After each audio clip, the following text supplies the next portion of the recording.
नमस्कार, सुप्रियाज किचनमध्ये तुमचं स्वागत आहे। आज आपण बनवणार आहे हॉटेलसारखा रिच आणि टेस्टफुल मटन कोरमा एकदम सोप्या पद्धतीने। तर आपण हा मटन कोरमा कुकरमध्ये बनवणार आहोत, त्यामुळे त्याची पद्धत एकदम सोपी आहे। तर तुम्ही हे पातेल्यामध्ये किंवा हंडीमध्येही बनवू शकता। तर त्यासाठी लागणारे साहित्य पाहू। तर इथे मी काही खडे मसाले घेतले आहेत, दालचिनी, लवंग, वेलची, मिरे, तेजपत्ता। तर इथे कोथिंबीर घेतली आहे, 4 कांदे उभ्या स्लाइसमध्ये चिरून घेतले आहेत, 1 वाटी काजू घेतले आहेत। नंतर मी इथे 1 इंच आल्याचा तुकडा कट करून घेतला आहे आणि थोडे लसूण घेतले आहे। तर आता एका बाउलमध्ये सर्व मसाले मिक्स करायचे आहेत। तर त्यामध्ये 1 वाटी दही घालून घेऊया, 1 चमचा काश्मीरी लाल मिरची पावडर आणि अर्धा चमचा तिखट लाल मिरची पावडर घालायची आहे। नंतर 1 चमचा इथे धने पावडर घालायची आहे।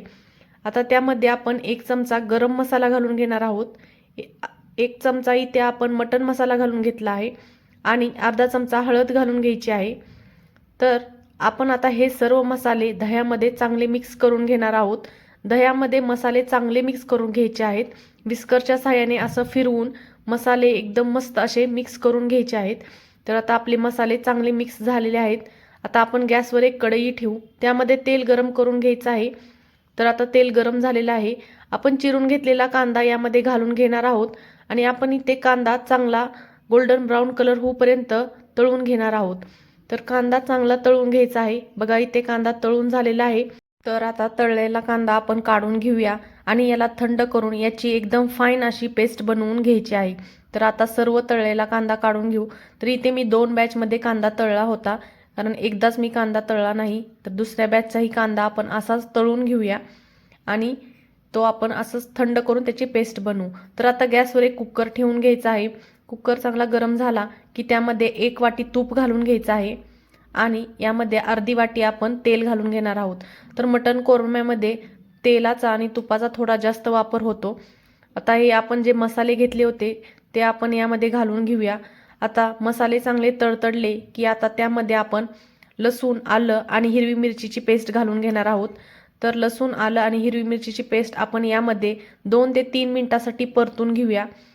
2 ते 3 मिनिटं हे परतून झालं की यामध्ये आपण अर्धा किलो मटण स्वच्छ धुवून घेतलं आहे आणि त्याला आता त्यामध्ये घालून घेऊ। मटण आता यामध्ये आपण 2 ते 3 मिनिटांसाठी परतून घ्यायचं आहे। आले लसूणमध्ये मटण चांगलं परतून घ्यायचं। मटण चांगलं परतून झाल्यानंतर जे मसाले आपण दह्यामध्ये मिक्स करून ठेवले होते ते आता यामध्ये घालून घेऊया। तर सर्व मसाले आपण यामध्ये घालून घ्यायचा आहे आणि आता इथे मसाल्यांमध्ये मटण आपण 5 ते 6 मिनिटांसाठी चांगलं मिक्स करून घेणार आहोत। चांगले परतून घ्यायचं आहे इथे मसाल्यांमध्ये। तर आता इथे मी मटणांमध्ये मीठही घालून घेतलं होतं, जे की मी दाखवायला विसरलेले आहे।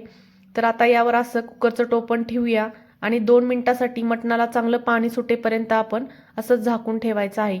तर बघा आता 2 मिनिटांनी मटणाला चांगलं तेल सुटलं आहे, त्यातून पाणीही बाहेर आलेलं आहे। आपण याला चांगलं मिक्स करून घेऊ, 2 ते 3 मिनिट याला अजून परतून घेऊया। तर आपलं मटण चांगलं परतून झालेलं आहे। तर मटण इथे परतणं खूप महत्त्वाचं आहे। मटण कोरम्यामध्ये मटण खूप छान परतावं लागतं।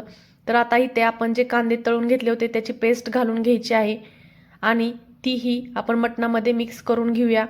मटण चांगलं मिक्स करून घ्यायचं आहे। तर मटण कांद्यामध्ये 2 ते 3 मिनिटं परतून घ्यायचं आहे। नंतर आता आपण कुकरचं टोपण लावून घेऊया आणि इथे आपण मटण फुल गॅसवर 1 शिट्टी आणि कमी गॅसवर 3 शिट्ट्या अशा प्रकारे शिजवून घेतलेलं आहे। तर आपलं मटण चांगलं शिजलेलं आहे। बघा किती मस्त अशी ग्रेव्ही तयार झालेली आहे। यातून आपलं चांगलं तूप बाहेर आलेलं आहे, एकदम मस्त अशी तरी आलेली आहे। तर बघा इथे मटणही चांगलं शिजलेलं आहे। फोर्कच्या साहाय्याने आपण चेक करूया, मटण चांगलं शिजलं गेलं आहे। नंतर आता यामध्ये आपण जी काजू घेतले होते त्याची एकदम फाईन अशी पेस्ट बनवून घेतली होती, ती आता यामध्ये घालायची आहे आणि यानंतर आपण आता मटण 5 ते 6 मिनिटांसाठी अजून शिजवून घेणार आहोत, जेणेकरून आपल्या भाजीला काजूमुळे खूप छान असा रिचनेस येतो आणि मटण कोरमा एकदम क्रीमी असा लागतो। तर आता याला 5 ते 6 मिनिटं असंच आपण उकळू देणार आहोत आणि चांगलं शिजू देणार आहोत। तर बघा आपला मस्त असा मटण कोरमा तयार आहे। अशी सोपी रेसिपी आवडली असेल तर लाईक करा, शेअर करा आणि चॅनलला सबस्क्राईब करायला विसरू नका।